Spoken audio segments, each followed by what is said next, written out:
"Your methods are outdated and inefficient," he declared, looking past me at his framed diploma. "We need modern approaches." My name is Ethan Crowley, 58 years old and until 10 minutes ago, the Senior Systems Administrator at St. James Medical Center in Cedar Rapids, Iowa. 15 years maintaining the digital heartbeat of a 300-bed hospital, gone with a 20-minute meeting. Blake Winters sat behind what used to be Dr. Harrison's desk. 42 years old with an MBA and zero medical background. 4 months as our new director and already swinging his axe. His consultant, Devin, stood by the window, thumbs dancing across his phone, probably updating his LinkedIn before I even left the building. The consulting team will be overseeing the transition to cloud-based architecture, Blake continued. We've prepared a severance package, 2 months' salary, standard non-disclosure agreement. I nodded, feeling the weight of the ID badge against my chest. 15 years, and not once had a single system crashed during my watch. Not during the ransomware scare of 2018. Not during the power grid failure of 2020. Not even during the budget cuts when I lost half my staff and kept things running by working 80-hour weeks. The security team will escort you to collect your personal items, Blake said, sliding a folder across the desk. We'll need your access card and credentials. I unclipped my badge and placed it on the desk. The master passwords are in the secure drive, all properly documented. Excellent. Blake smiled for the first time. I'm glad you're being reasonable about this, Ethan. Change is difficult, but necessary. I looked at Devin, maybe 30 years old, already stepping forward to claim my chair. He hadn't once asked me a single question about our systems during his 3-week evaluation. Is there something else? Blake asked. I should have told him about the custom patches I'd created. I should have mentioned the integration between the legacy pharmacy system and the patient records. I should have warned him about the specialized backup protocols. Instead, I said, no, nothing else. I walked out with the security guard, past the nurses who'd called me at 3 a.m. when systems glitched, past the surgical scheduling desk where I'd personally rebuilt the database after a corruption, past 15 years of quiet, reliable service. In the parking lot, I slid into my truck, placed my cardboard box of family photos and coffee mugs on the passenger seat, and drove away without looking back. They didn't want my expertise. They wanted my absence. It would be exactly 1 week before they realized what they'd lost. I started at St. James right after my 50th birthday. Transitioning from private tech to healthcare wasn't my plan, but the economy tanked, and Catherine's cancer treatments weren't cheap. The hospital offered stability and decent insurance, so I took the job and learned medical systems from scratch. Those first years, I worked alongside Dr. Harrison, the old director. He understood what mattered. Fancy dashboards don't save lives, Ethan, he'd say. Reliability does. So I built reliable systems. Redundant backups, fail-safes, manual overrides when necessary. Not pretty, but bulletproof. I skipped vacations when the electronic prescribing platform needed upgrading. Missed my daughter Megan's college graduation to handle an emergency server migration. Catherine understood. You're keeping people alive, she'd say, before the cancer took her 8 years ago. The hospital became my life. The staff became my family. Nurse Jacobs in oncology, who always brought me coffee when system updates ran late. Dr. Patel in cardiology, who'd stop by with donuts on mornings after I'd fixed a critical issue. Even the janitor, Luis, who'd keep me company during overnight maintenance windows. Things changed when Dr. Harrison retired last winter. The board brought in Blake Winters from some fancy hospital network in Chicago. First thing he did was schedule an efficiency audit. I noticed the cracks immediately. Blake never attended the IT briefings, never asked about our system architecture, just nodded impatiently during meetings, checking his watch. Then came Devin and his team of consultants with their matching polo shirts and buzzwords. Digital transformation, cloud migration, system modernization. I tried explaining our specialized setup. The patient record system interfaces with 17 different platforms, I told them. Some commercial, some custom built. We've had to create specialized. We've handled dozens of hospital migrations, Devin interrupted. It's all standard stuff. The warning signs kept flashing. Charts mapping our systems appeared on conference room walls, but they missed entire sections of infrastructure. Questions about critical connections went unanswered. My emails outlining security protocols received polite thank yous, but no follow-up questions. One Friday, I found contractors measuring my office. "Just planning the renovations," the contractor said, not meeting my eyes. I went home and updated my resume that night. Something told me to prepare, but part of me couldn't believe they'd remove the one person who understood how every piece fit together. I was wrong. They didn't just want a new system. They wanted a new story, one without the old guy who kept reminding them of the risks. The truth hit me 2 days after the firing, sitting in my living room surrounded by classified job listings and half-eaten takeout. My phone hadn't stopped buzzing with messages from hospital staff. "What's the backup process for surgical scheduling again?" texted Alan from IT. "Where's the configuration for the pharmacy interface?" asked Denise, the database admin. I didn't answer. My termination agreement was clear: no unauthorized assistance. The realization wasn't satisfaction or relief. It was a cold, heavy certainty. They had no idea what they'd done. Our hospital systems weren't just software you could swap out like changing a light bulb. They were living, interconnected organisms I'd cultivated for 15 years. Custom interfaces between incompatible vendor platforms. Workarounds for regulatory requirements. Manual processes where automation failed. I'd documented everything, of course. Hundreds of pages of technical specifications, configuration notes, emergency procedures. All filed properly on the secure drive. But documentation couldn't replace understanding. Couldn't replace 15 years of institutional knowledge. Couldn't replace me. My phone rang. Blake's number. I let it go to voicemail. "Ethan, we're having some integration issues with the pharmacy system. Just a quick question. Call me back." I deleted the message and poured another cup of coffee. 3 more calls came through that day, each voicemail more urgent than the last. I deleted them all. That evening, Dr. Patel called from his personal phone. "Ethan, did you hear what happened today? Emergency department couldn't access patient history for a trauma case. Had to call previous hospitals directly. Took 40 minutes to get medication allergies." I closed my eyes. "No one was hurt?" "Not this time," he said. "But Blake's new team is struggling. They're talking about rolling back to paper records temporarily." I felt a strange stillness settle over me. Not revenge, not satisfaction, just clarity. For 15 years, I'd been invisible when things worked perfectly. My sleepless nights, missed family events, and constant vigilance meant the hospital ran smoothly, that doctors could treat patients, that nurses could administer the right medications, that lives could be saved. All that mattered was keeping the system alive, and now the system was failing.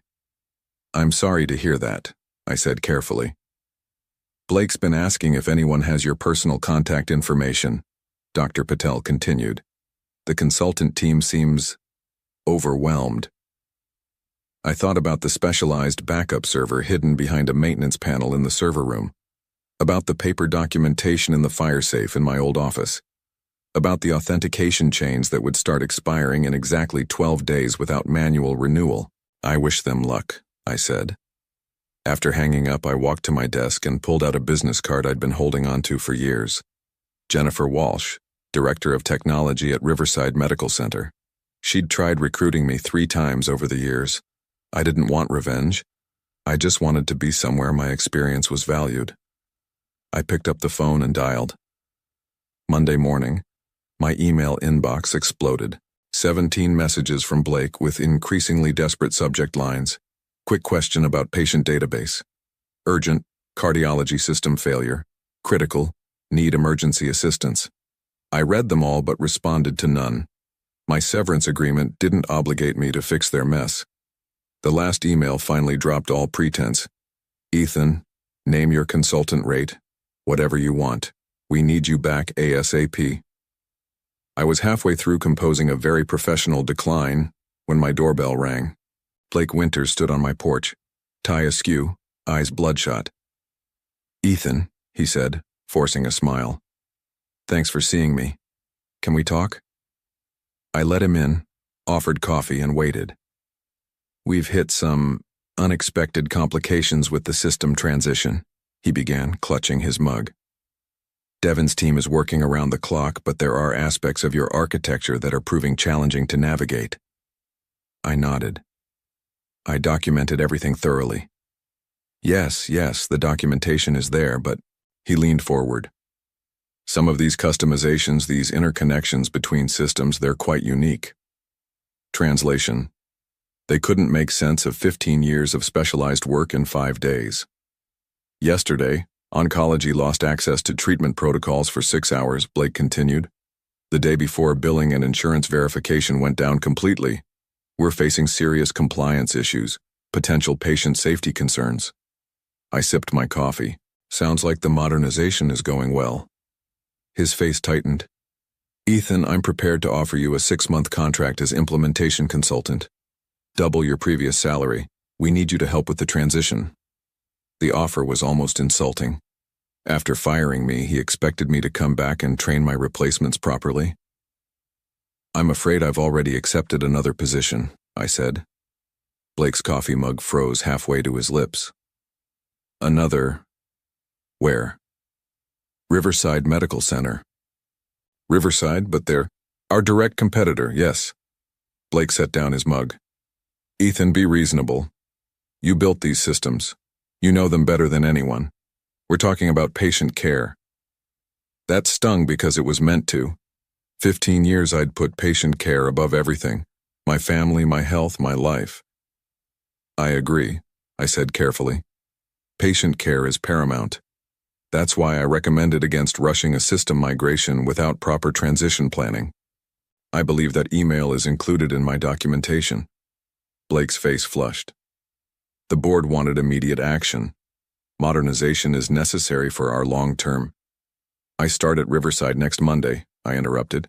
I wish you and your team the best of luck. He stood up, desperation replaced by anger. Your severance package includes a non-compete clause. You can't work for a competitor for 6 months. I smiled for the first time. Actually, it doesn't. I had my lawyer review it before signing. There's a non-disclosure agreement, but no non-compete. I'm free to work wherever I choose. Blake's expression darkened. This is about revenge, isn't it? Making us suffer because I let you go? I walked to the door and opened it. This is about finding somewhere that values 15 years of expertise instead of dismissing it as outdated and inefficient. Good luck with your modernization, Director Winters. After he left, I sat down and finished my coffee. I didn't feel triumphant or vindictive, just tired, and a little sad.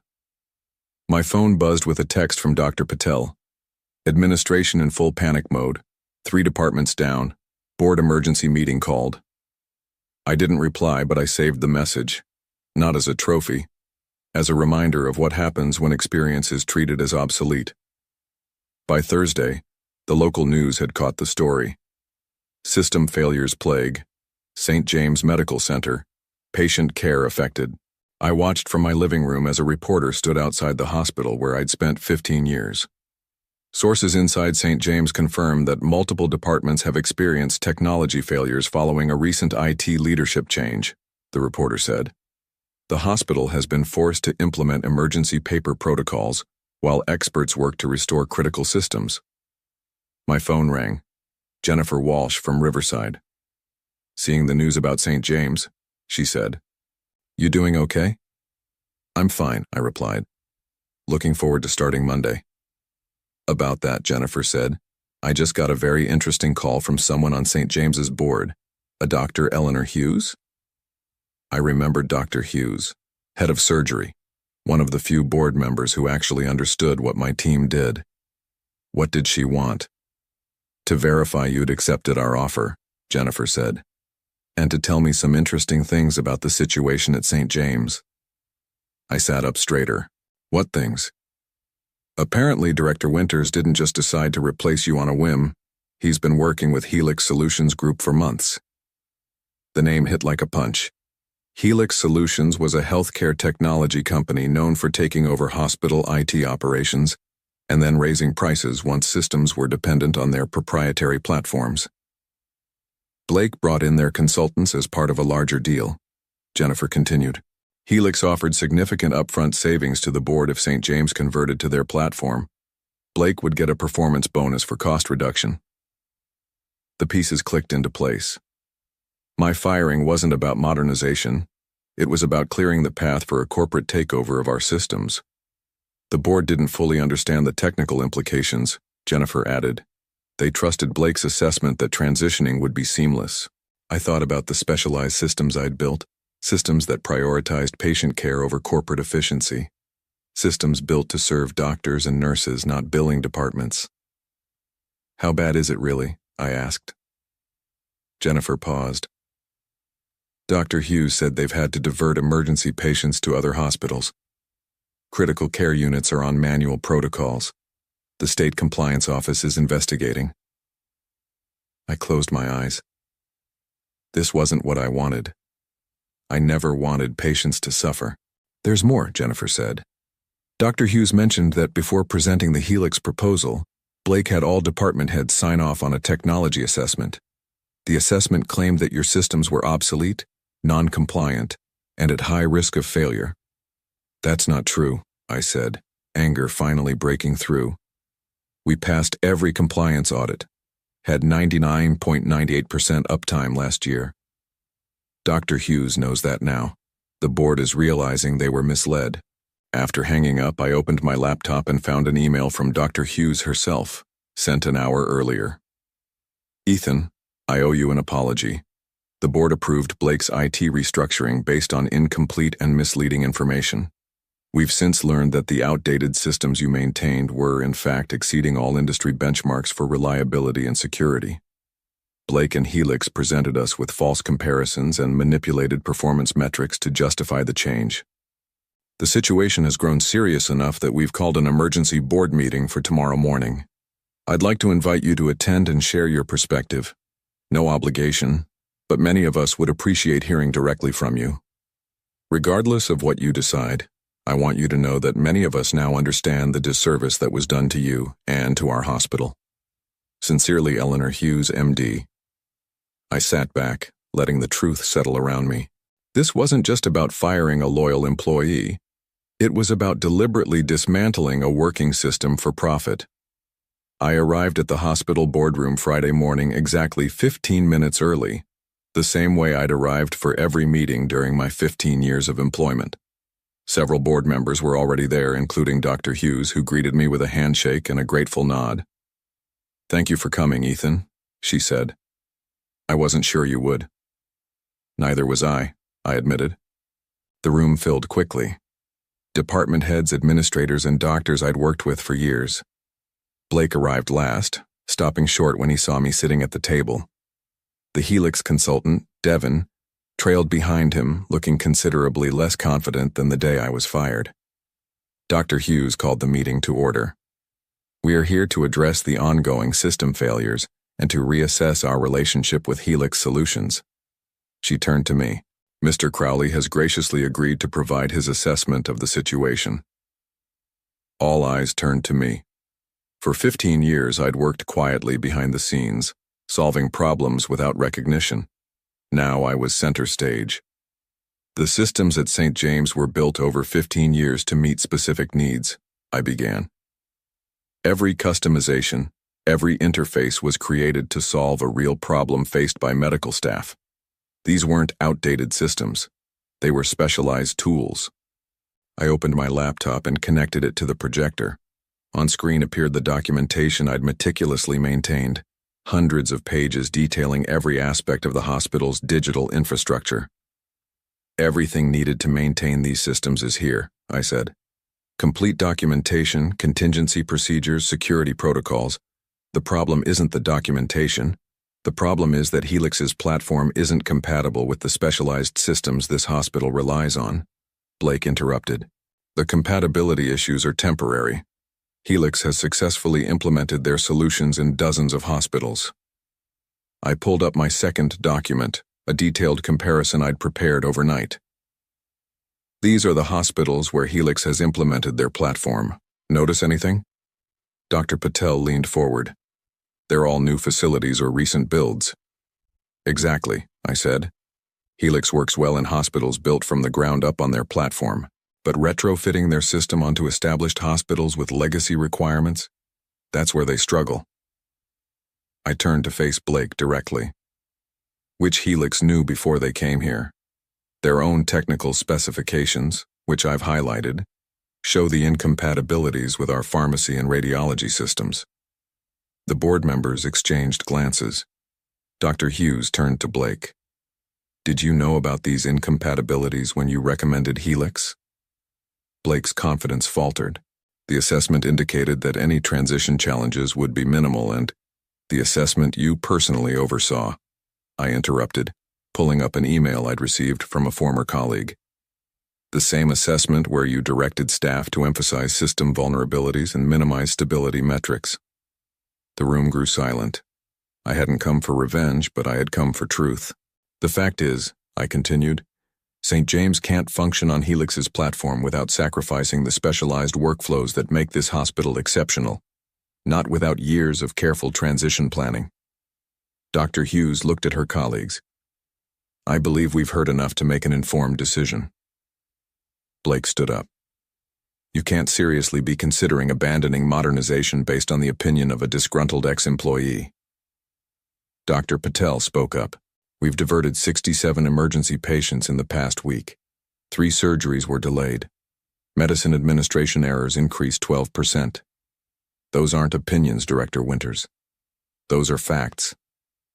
The board voted 20 minutes later. The Helix contract would be terminated immediately.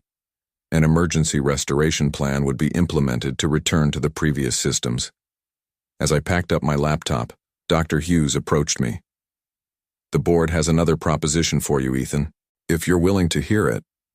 I glanced at Blake standing defeated by the door. I'm listening, I said. 3 weeks later, I walked through the hospital's main entrance wearing a new ID badge. Ethan Crowley, Chief Technology Officer. The turnaround hadn't been easy. The Helix team had made significant changes before departing, some of which had corrupted key databases. My new team, a mix of former colleagues and fresh talent, had worked around the clock restoring systems, rebuilding interfaces, and recovering data. Blake was gone, pursuing other opportunities according to the official announcement. I hadn't asked for his removal, but I wasn't sorry to see him go. I stopped by the nurses' station in cardiology, where Nurse Jacobs broke into a smile. Systems are running smooth as silk again, she said. Patient records loading in under 2 seconds. Good to hear, I replied. Any other issues? Not since you came back. Night and day difference. As I continued my rounds, Dr. Patel fell in step beside me. Heading to the board meeting? I nodded. Quarterly technology review. First one with you at the big table instead of standing in the corner with a slideshow, he noted. We entered the boardroom where the hospital leadership was gathering. Dr. Hughes, now interim director, nodded to me. Mr. Crowley, we're eager to hear your department's report. I connected my laptop to the projector. On screen appeared a simple dashboard showing system performance, uptime statistics, and comparison metrics from before and after the Helix debacle. Recovery is complete, I stated. All systems restored with no data loss. We've implemented additional safeguards against similar disruptions in the future. Dr. Hughes studied the metrics. And the modernization initiatives Director Winters was so concerned about. I changed slides to show my 5-year technology roadmap, a careful, methodical plan for evolving our systems without compromising patient care. Real modernization, I said, doesn't replace what works. It builds on it. The board unanimously approved the plan. 6 months later, I sat on my back deck with a cup of coffee, watching the sunset. My phone buzzed with a text from Jennifer Walsh at Riverside. Heard St. James received the Regional Excellence in Healthcare Technology Award. Congratulations, almost colleague. I smiled and typed back. Thanks. Sorry for the last-minute career change. No hard feelings. You were where you needed to be. She was right. I belonged at St. James, though not in the same invisible role I'd occupied for 15 years. As CTO, I now had a voice in decisions that affected patient care. I had a seat at the table where I could defend the systems that mattered. The hospital had learned its lesson the hard way. Experience couldn't be replaced with buzzwords. Loyalty couldn't be discounted as outdated. I scrolled through my camera roll to a photo taken at last week's staff appreciation dinner. My team standing together, a mix of veterans and newcomers, each bringing valuable perspectives. The plaque on the table recognizing our department's contribution to patient care. In the 15 years before my firing, I'd never once been publicly acknowledged for keeping the hospital running. Now my expertise was visible, respected, valued. I thought about Blake occasionally, wondering if he'd learned anything from the experience. Last I heard, he'd taken a position at a healthcare startup promising revolutionary disruption of hospital administration. Some lessons are harder to learn than others. My new ID badge sat on the table beside me. I picked it up, running my thumb across the title, Chief Technology Officer. Not just the man who kept the lights on anymore, the man who helped guide the hospital's future. I hadn't wanted revenge. I'd wanted recognition, not of my ego, but of the truth that experience matters, that some things can't be replaced or repackaged or disrupted without consequences. Sometimes the most innovative approach is simply respecting what already works.